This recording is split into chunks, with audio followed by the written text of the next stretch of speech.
Hey everyone, let's talk about three words you hear all the time: work, energy, and power.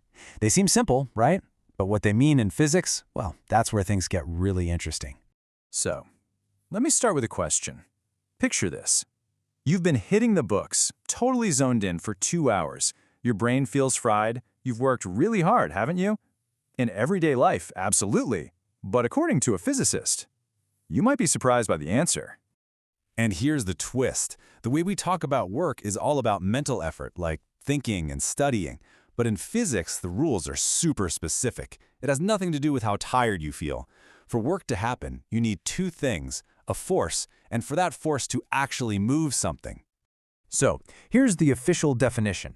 Work is what happens when a force causes an object to be displaced, to move from one spot to another. Both have to be there. Think about it.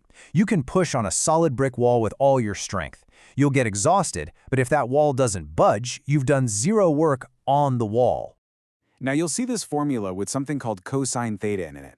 Don't let the math scare you off. All that little part does is tell us that the angle between your push and how the object moves is everything. In fact, we can boil this whole thing down to three simple scenarios. Okay, let's break it down. 1. You push a box and it moves forward. Force and motion are in the same direction. That's positive work. Easy enough. 2. You have a sliding box and friction is pushing back against its motion. That's negative work. But number 3, this is the one that bends your brain. Zero work happens when the force is at a right angle, 90 degrees, to the direction of movement. The classic example of this is a railway porter. Let's call him Chintu Lal. He picks up your super heavy suitcase. He's applying a force upward to fight gravity, right? But then he walks forward across the platform. See that? The force is up, but the motion is forward. That's a 90-degree angle. So physics would say, technically, he's done zero work on the bag. It's a bit of a mind bender, for sure. So let's just hammer this point home, because it's the most important part. If nothing moves, no work is done. Period. Which brings us back to studying for 2 hours. Your brain cells are firing like crazy. But has anything physically moved from point A to point B? Nope. So, as exhausting as it is, in the world of physics, no work was done. Okay, so if work is the act of doing something, what lets you do it in the first place? What's the get up and go? Well, that's energy. You can think of energy as the currency you spend to get work done. It's the capacity to do work. In mechanics, we mostly deal with two main flavors. First, you've got kinetic energy. This one's simple. It's the energy of motion. If it's moving, it has kinetic energy. Then you have potential energy. This is stored energy. It's energy that's just waiting for its moment, usually because of its position or how it's stretched. And of course, they have their own formulas. Kinetic energy is all about an object's mass and how fast it's going, its velocity. Potential energy, at least the gravitational kind, depends on its mass, the pull of gravity, and how high up it is. So, what's the deal with these two? How do they relate to each other? Well, it turns out there's a master rule that governs all energy everywhere, and it's one of the most important laws in all of science. It's the law of conservation of energy. And what it says is you can't just make energy out of thin air, and you can't make it disappear into nothing. The total amount of energy in a system always stays the same. It just changes its costume. A falling ball is the perfect way to see this in action. Imagine holding it at the top. Before you let go, it's not moving, so it's got zero kinetic energy. It's all potential.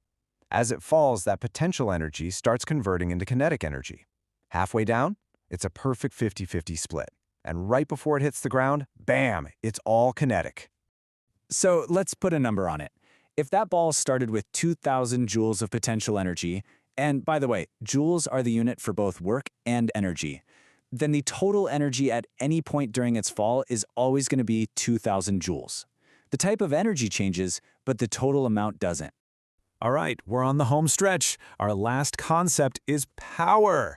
Power adds the ingredient of time to the mix. It's not just about if you do work, it's about how fast you do it. You and I could both lift a 50-pound box onto a table. We do the exact same amount of work. But if you do it in 1 second and it takes me 5 seconds, you are way more powerful. And the formula for it is super simple. Power is just the work you did divided by the time it took you. We measure it in watts. So if you do 1 joule of work in 1 second, congratulations, you've just generated 1 watt of power. And that brings us to one last little brain teaser.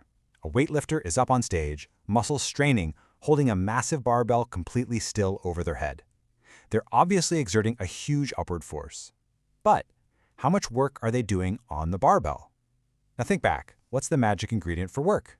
Displacement. Is the barbell moving? Nope, so the physics answer is zero work. But you know his muscles are on fire, burning through chemical energy just to keep that position. And that right there is the fascinating difference between the work we feel and the work that physics sees. Thanks for diving into this with me.